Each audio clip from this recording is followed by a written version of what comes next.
Hello everyone, welcome aboard.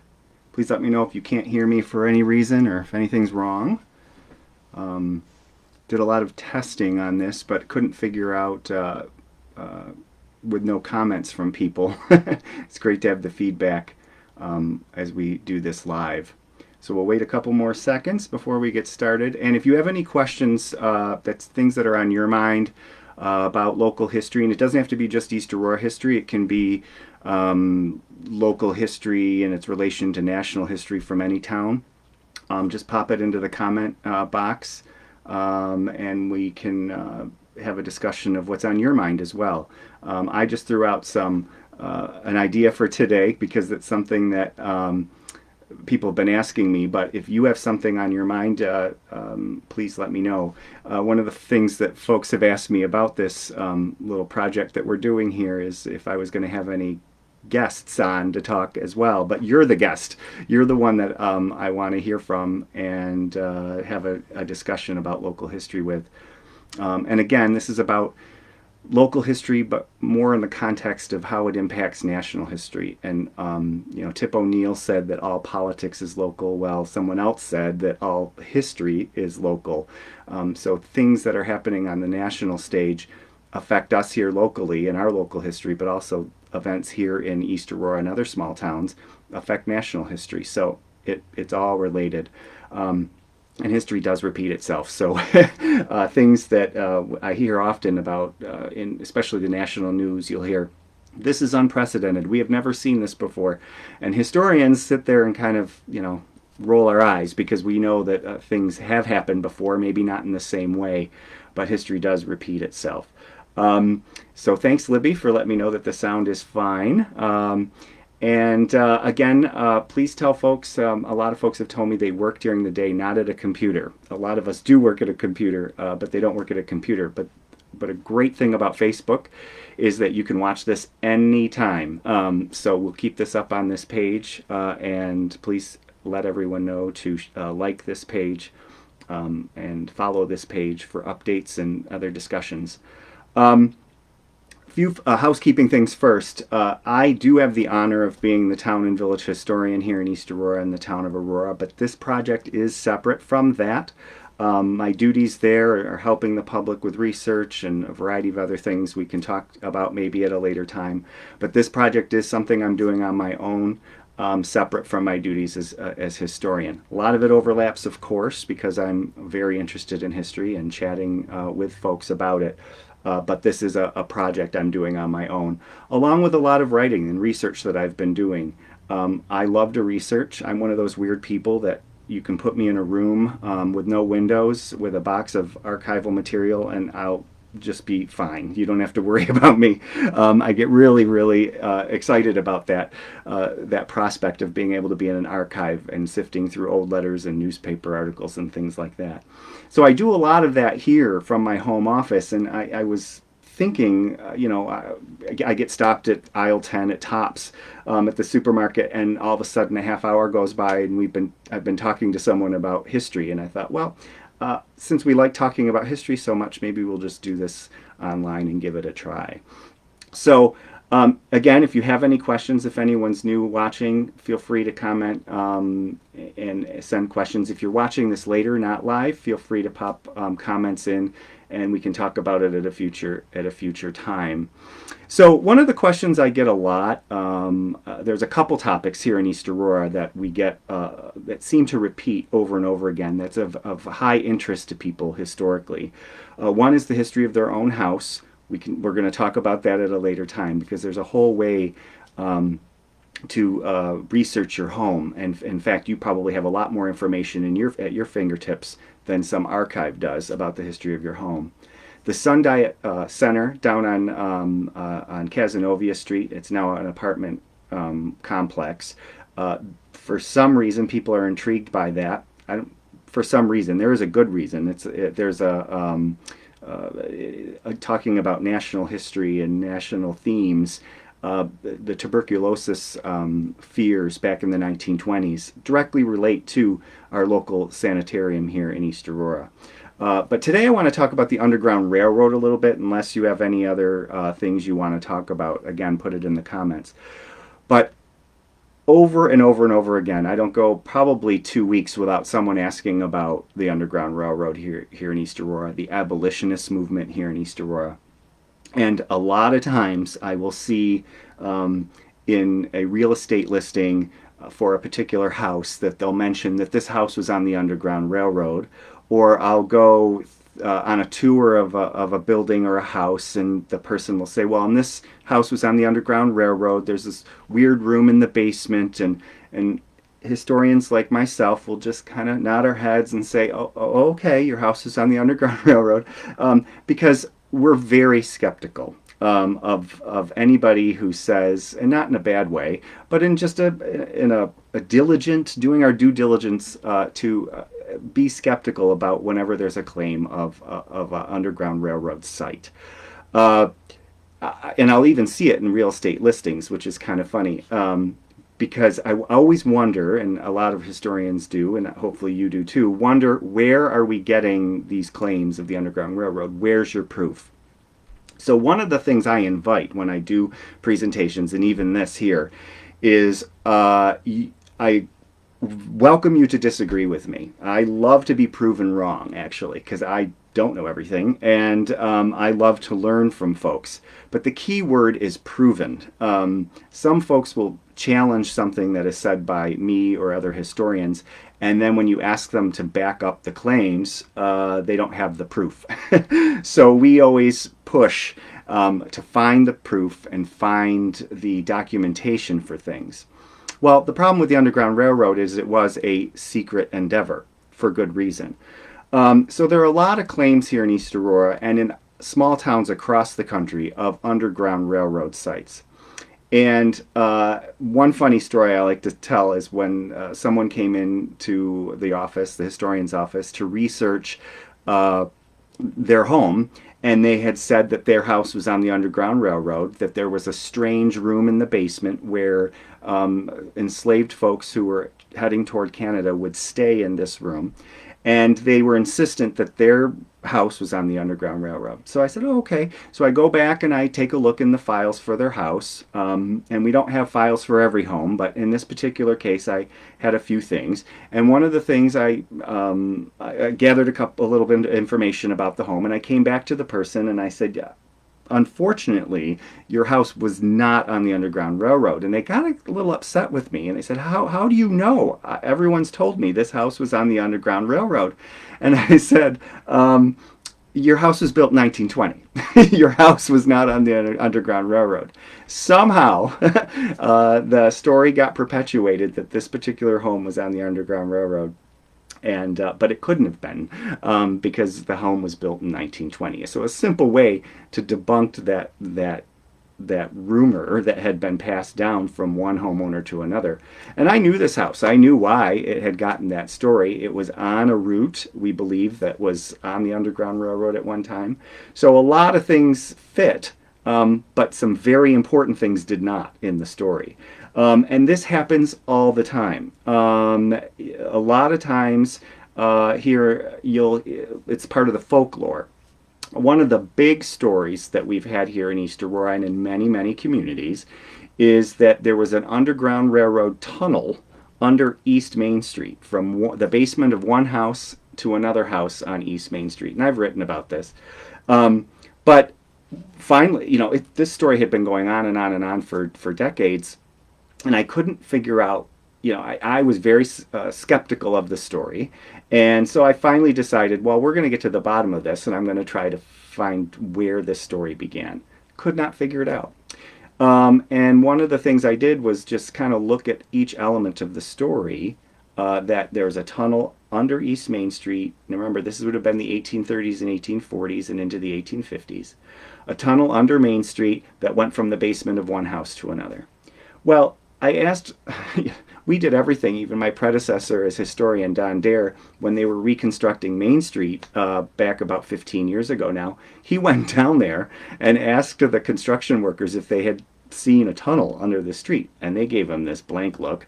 And long story short about this tunnel, it just simply does not make any sense.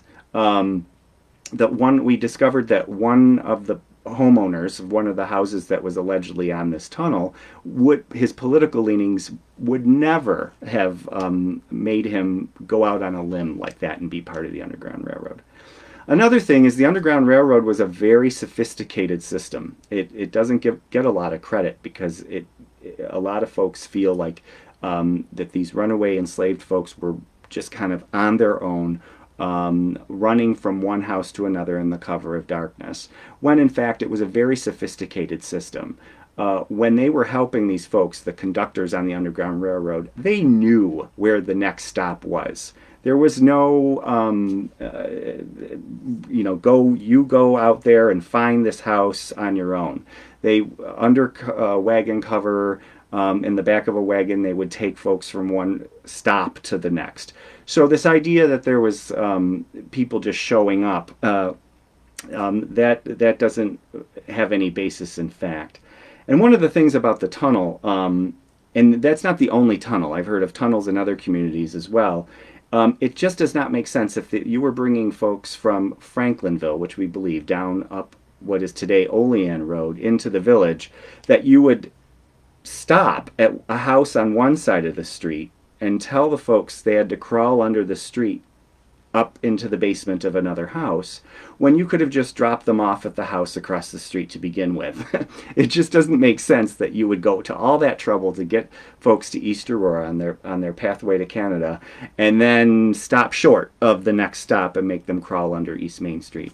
I've talked to structural engineers, and they have indicated that that it just doesn't make sense, that it would have to be a really sophisticated system of trusses and things underground in order for folks to be able to have a tunnel. It would have been pretty deep. And lastly, it just there's been no evidence of it. There's been no newspaper report of it. And then the last thing that I found out about this that kind of solidified the view that the tunnels probably never existed was a historian who is much smarter than I am about this topic, Henry Louis Gates Jr., a Harvard University professor. And he's worked on a particular PBS documentary. I think he's worked on a lot of documentaries. The African Americans, Many Rivers to Cross is one in particular. And I'm going to quote him just for a second, because this has made me feel better about my skepticism about the things on the Underground Railroad. And he says, "Those tunnels are secret rooms and attics, garrets, cellars, and basements? Not many, I'm afraid. Most fugitive slaves spirited themselves out of towns under the cover of darkness, not through tunnels, the construction of which would have been huge undertakings and quite costly. And few homes in the North had secret passageways or hidden rooms in which slaves could be concealed." So I invite you to join me when you hear stories of the Underground Railroad, is to be very skeptical. And there's nothing wrong with it. Sometimes I feel like I worry that I'm going to be hurting someone's feelings when I, dash their hopes that their house was on the Underground Railroad. But it's a good thing to debate and talk about. Why do we talk about? Why is there this allure for having your house on the Underground Railroad? Well, it's a mysterious thing. The Underground Railroad in many communities was, again, it was an underground, not literally underground, system in order to help enslaved folks make their way to Canada, which wasn't necessarily freedom. We can get into that. Legal freedom, yes, but there was a lot of social things happening in Canada as these folks were coming up from the south across the border. But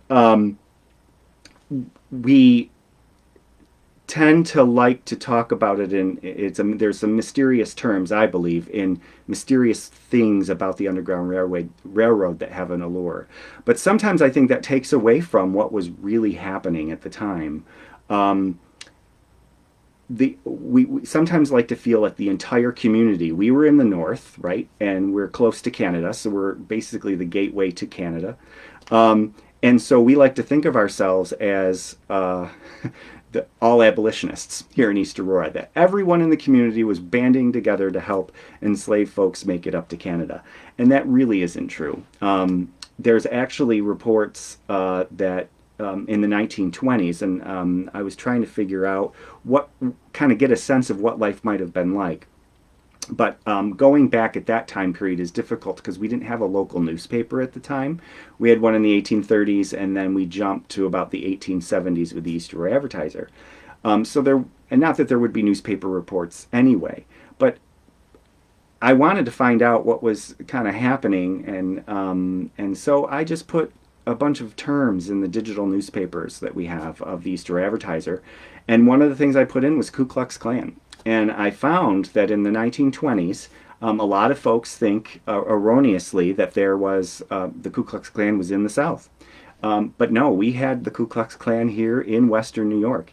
And in fact, I found a newspaper clipping of a meeting published right in the newspaper, right in the East Aurora Advertiser, of a Ku Klux Klan meeting at the corner of Main and Transit Road which would be Williamsville. And they detailed in this article a crescent formation of the folks who came to this meeting, and they were not secretive about the meeting, a lot of them, and burning a cross at the corner of Transit Road and Main Street, which would be Williamsville, near Williamsville. And so if that was happening in the 1920s, and actually the Ku Klux Klan was actually building its membership here in Western New York at that time, if that was happening in the 1920s, we certainly had that attitude before the Civil War here in the North. So just because we were in the North doesn't mean there wasn't racism or anti people who supported slavery here in the community. And I think most people were pretty apathetic about the whole thing. Slavery was an issue in the South. It didn't really affect us here. That would have been the attitude. So I think a lot of people in East Aurora at the time would have just, not been on the forefront of the abolition movement. And it's really difficult to come to terms with that sometimes, because we like to think we were on the North, the dichotomy of the North and the South. But there were a lot of people here who just, the issue wasn't on the forefront. It wasn't a political issue for them. We were in the North. It wasn't something that was happening here. And so I think a lot of people just tried to ignore it, frankly. And so you had a small group on either side who were debating the issue, and maybe and a lot of folks in the abolitionist movement who this was an important issue to them. But you have to remember the time period. Slavery was in the Constitution. It's hard to believe. Until after the Civil War and the Constitution was amended, slavery was in the Constitution of the United States. So a lot of people just didn't want to deal with it. It was legal to own slaves. And so it wasn't, it's hard to believe today that would be on the mindset of people, that they would be apathetic to something like that. But that's really probably what was happening more than not. You had a group of folks who went out on a limb, legally and otherwise, to put themselves out there to help folks on their way to Canada. And then you had other people who were maybe not as outspoken, but pro-slavery. So you had a mix of people. And so sometimes we forget that. Not everybody, it's funny, so many people are eager to put that their house was on the Underground Railroad, whether it was true or not. They like to talk about that aspect of it. But imagine if you had a member of the Ku Klux Klan as a past owner of your home. You probably wouldn't talk about that as much. But it's just as important to understand what was happening at the time. And you may be wondering, like, why does it matter? Like, if someone wants to say their house is on the Underground Railroad, go ahead. But I do think it kind of elevates the impact of abolition in the community, while also suppressing, when we talk about that, it suppresses the Ku Klux Klan element and the pro-slavery elements of our community. We like to sometimes romanticize history a little bit, and the Underground Railroad has been romanticized. There's no doubt about it. And I have a question from Shelley here. Are there any confirmed Underground Railroad houses in Griffin's Mills? Well, thanks for that question, because that was where I was going next. One place in East Aurora, or in the town of Aurora, that probably can claim more than any other. We talked about the tunnels on East Main Street.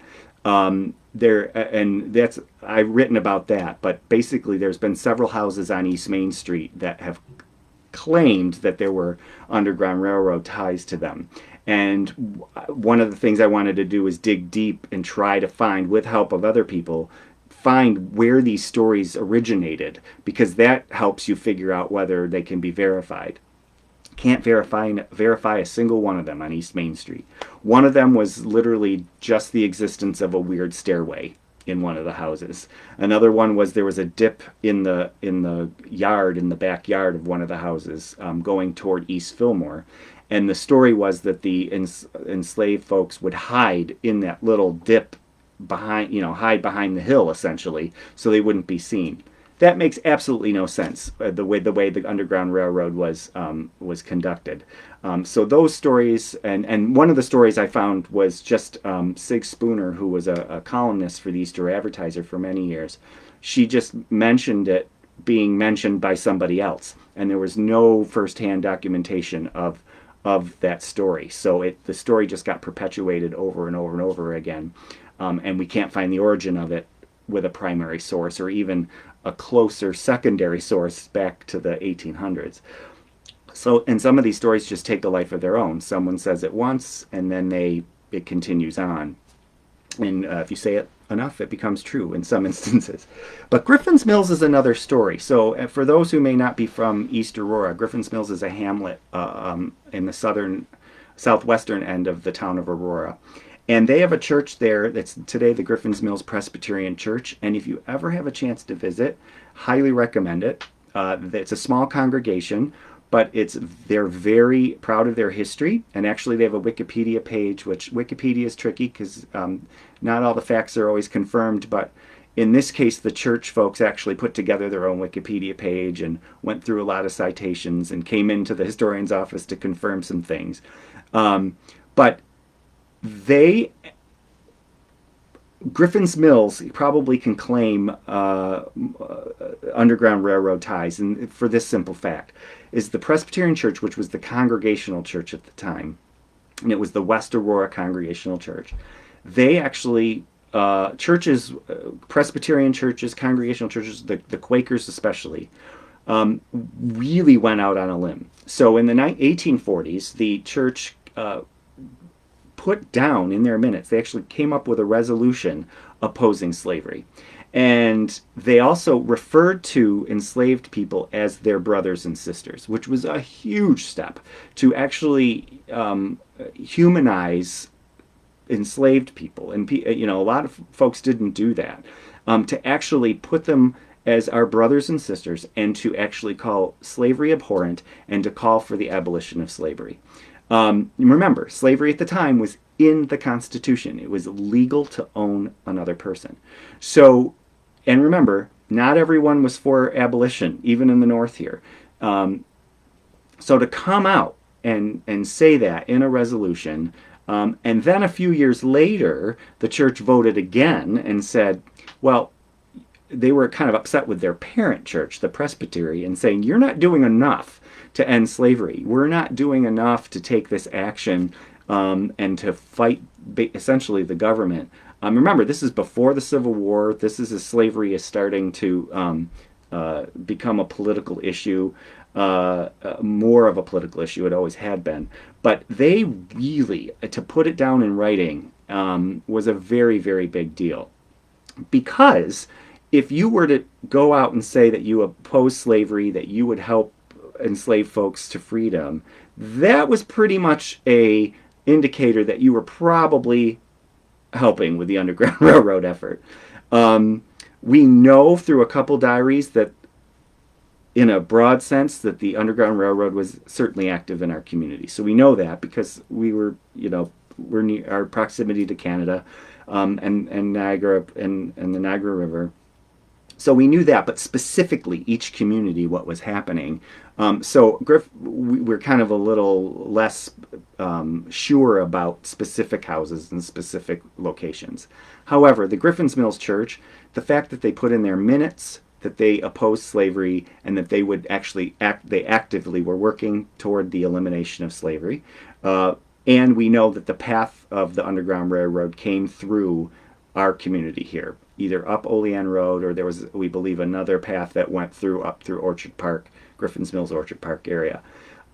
So I have heard stories about tunnels and things like that in Griffin's Mills. You don't have to hang your hat on the tunnels in Griffin's Mills because of all the documentation that they actually have. Original church minutes that say that they oppose slavery. So they have documentation to say that they were very active in abolition. So it's not a huge stretch. It's actually a really tiny step between that and just assuming that they were on the Underground Railroad.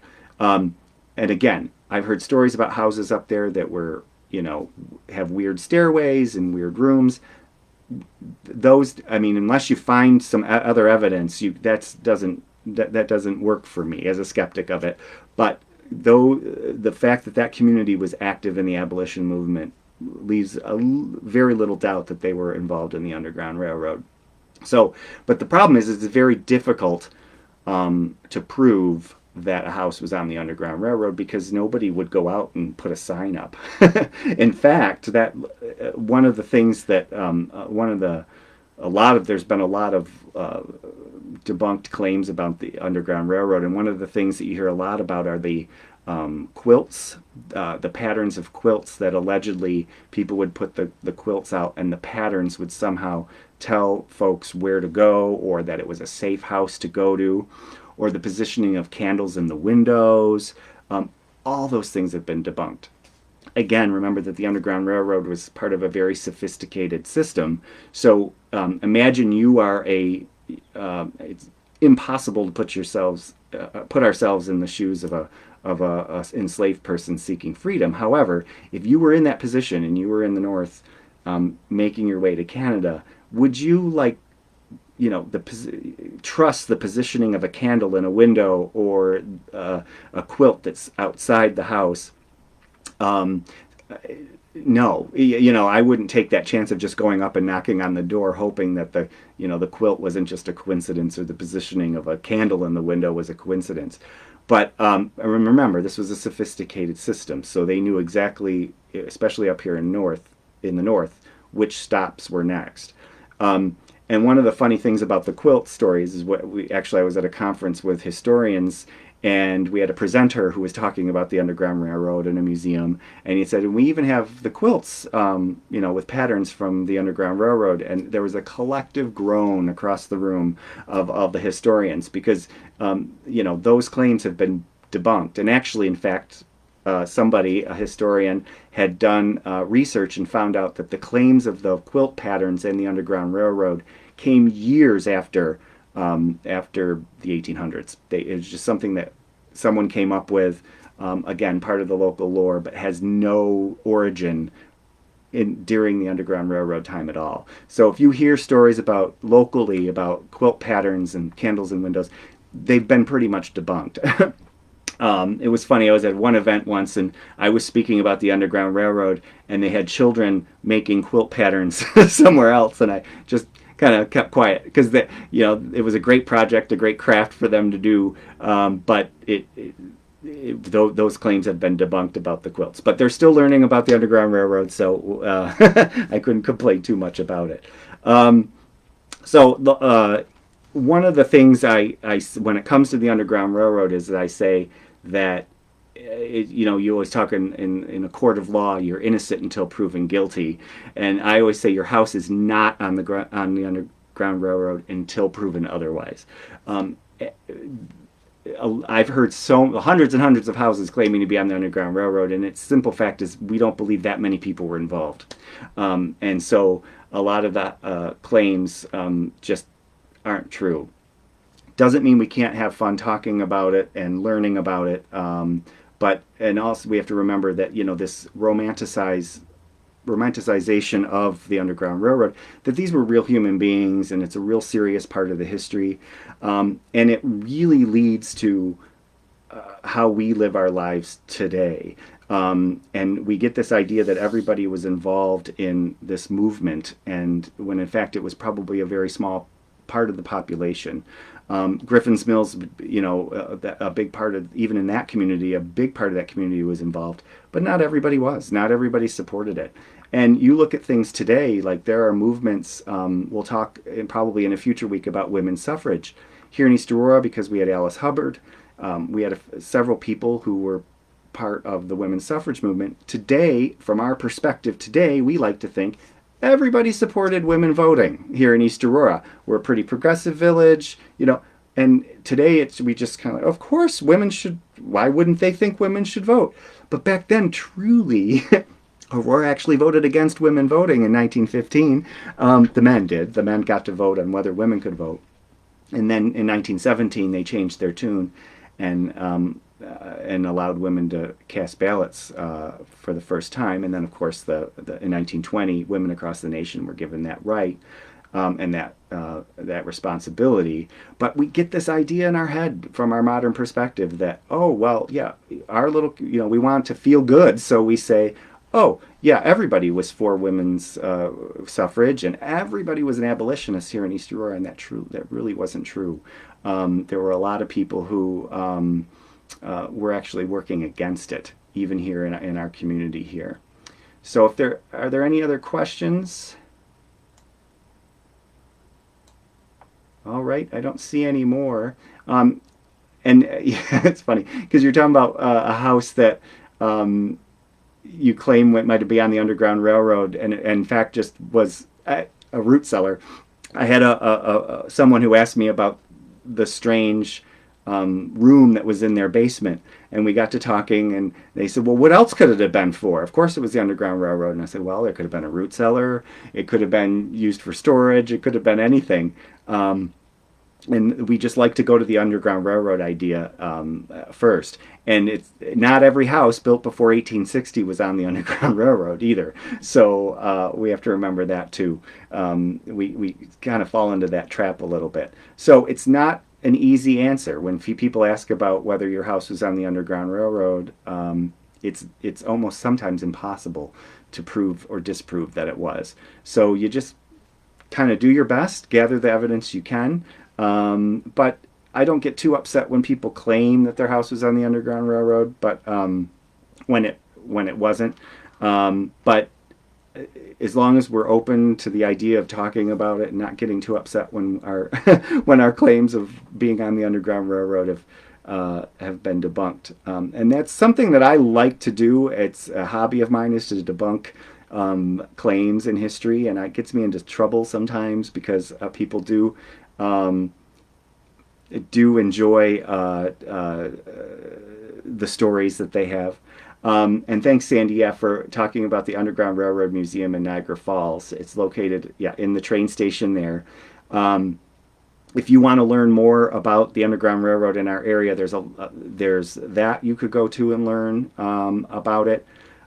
There's also Susan Geisler is a sculptor who's working on a couple projects at the moment. That's how I've gotten to know her.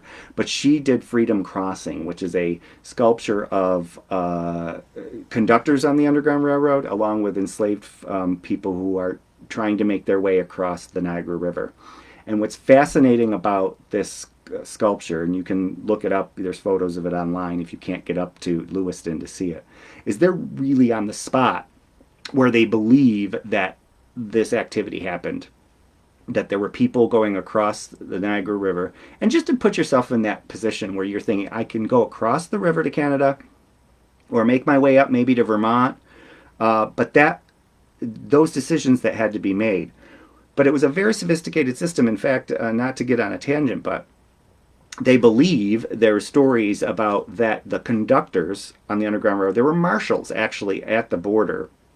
And after the Fugitive Slave Law, which was a second Fugitive Slave Law, was passed, signed by Millard Fillmore, there were rewards, essentially, and it was a terrible law, but there were rewards for capturing runaway enslaved people and bringing them back to the South. So there would be marshals along the Niagara River ready to arrest the people trying to get into Canada. So there's stories that say that they would, these marshals would, now, and it wasn't like you would wait a long time in order to find anybody trying to cross the river, but the abolitionists would go to the border, and say to these marshals, say, you don't want to be waiting for, you're going to be waiting for a while. Come have a drink at the local pub. And then they go take the take the marshals to the pub, and then while they were distracted, would get folks in boats across the river. So this sculpture, it's a series of people in the sculpture. They're getting into the boat and they're pointing to Canada, pointing across the river. And what's really moving about it is the location of it, because it's right where we believe that happened.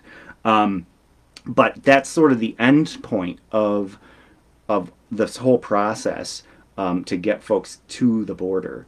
And East Aurora was part of that.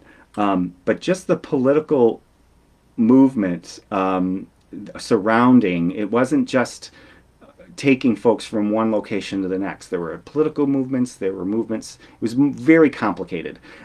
So sometimes I do get worried that when people just talk romantically about their house being on the Underground Railroad, that we forget all the different things that were happening at that time and even later, and the political debate and the trying to get people to change the laws, change the Constitution, and that's essentially what ended up happening.